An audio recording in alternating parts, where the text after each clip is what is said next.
나는 평범한 직장인이다. 내 삶의 소득은 월급이 유일하다고 생각했고 회사에 내 시간과 에너지를 모두 쏟았다. 주말에 8시간씩 업무와 관련된 학원을 다녔고 모임에 나가 최근 이슈에 대해 토론도 하고 관련 분야의 책을 읽고 내용을 정리하는 등 평일과 주말 모두 업무 능력을 키우는 데 전념했다. 어느 순간 내가 맡은 일은 8시간을 모두 일하고 야근을 해도 넘치는 수준이 되었고 집에 오면 쓰러져 자기 바빴으며 가까운 사람들과 저녁을 먹거나 놀러 나가서도 회사 메일을 수시로 체크하는 사람이 됐다. 그러던 어느 날 친구가 개인 카페를 오픈했다. 골목 상권이 조금씩 만들어지던 시기였고 인스타그램을 통해 개인 카페를 방문해서 사진을 올리는 게 유행하기 시작했던 때였다. 오래된 건물에 10평 남짓한 작은 평수로 이런 곳이 될까? 라는 생각이 들었는데 그 카페가 대박이 났다. 주말마다 길게 늘어선 줄과 인스타와 블로그에 올라오는 후기들이 이 동네의 핫한 카페임을 입증시켰다. 얼마 후 친구는 나에게 제안을 했다. 주변 상권을 보니 인테리어 공사를 하는 가게들이 꾸준히 늘고 있다고. 카페를 하나 더 차려볼 생각인데 동업할 생각이 있냐고 말이다. 나는 거절하지 않았다. 반복되는 야근과 주말이 없는 삶, 출퇴근 교통지옥에서 친구의 삶은 전혀 상상해보지 못한 것이었기 때문이다. 우리는 가게 이름을 새로 정하고 2호점을 차렸다. 하지만 6개월 동안 가게는 자리를 잡지 못했다. 사전 조사도 많이 하고 디저트도 당시 인기가 많았던 크루아상으로 들여오고 인테리어도 나름 예쁘다고 생각했는데 왜 자리를 못 잡았을까? 6개월 동안 수익이 없었다.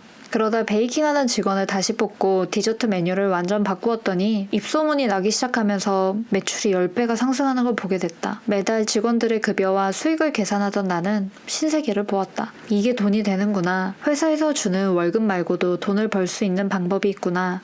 라고 말이다. 당시 주변에 20대 젊은 사장님들도 많이 있었는데 가게를 2-3개씩 하고 있었다. 그리고 추가적으로 들어온 소득을 어떻게 하면 더 불릴 수 있을까 하며 자연스럽게 투자에 대해 관심을 갖게 됐다. 그 첫 시작은 주식이었다. 친구의 남자친구가 주식 리딩방을 운영했고 그가 사라, 팔아라 하는 말에 나는 순순히 따랐다. 그러나 3개월 후 3천만 원이었던 내 자본금은 2천만 원이 되어 있었다. 만회를 해야 했다. 마침 가게에 주말마다 놀러오던 게임 회사에 다니는 동생이 누나 요즘은 코인이 대세예요.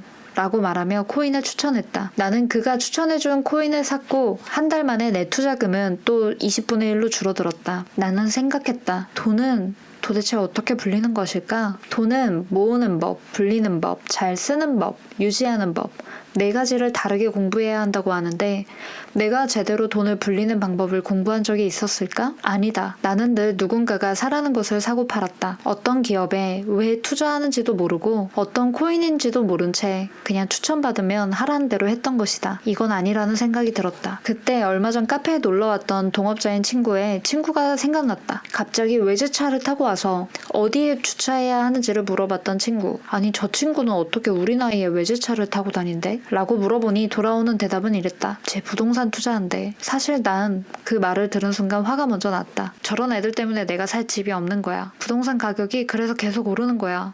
라고 말이다. 헌데 다시 생각해보니 내가 할 질문이 그게 아니었다. 그는 내 주변에서 누구보다 돈을 불리는 능력을 장착한 자였다. 나는 이렇게 물어봐야 했다. 그 친구는 어떻게 부동산 투자를 한대? 라고 말이다. 이 생각에 이르자 팟캐스트에서 보았던 부동산 채널이 생각났고 그 카페에 가입해 밤새도록 투자에 관련한 글을 읽었다. 그리고 사람들이 그냥 투자하는 것이 아니라는 것을 알았다. 정말 하루 24시간을 쪼개서 열심히 공부하고 있다는 걸 깨달았다. 나는 생각을 바꿨다. 앞으로 투자를 할 땐 내가 직접 공부하고 분석하며 투자를 하겠다고 말이다. 그리고 3년 후 나는 부동산 24채를 매수하고 9채를 매도하며 순자산을 늘렸다. 이 유튜브는 그 과정을 겪으며 내가 깨달은 점을 기록한 채널이다. 즐겁게 보셨다면 구독과 좋아요 부탁드릴게요. 앞으로도 많이 기대해주세요.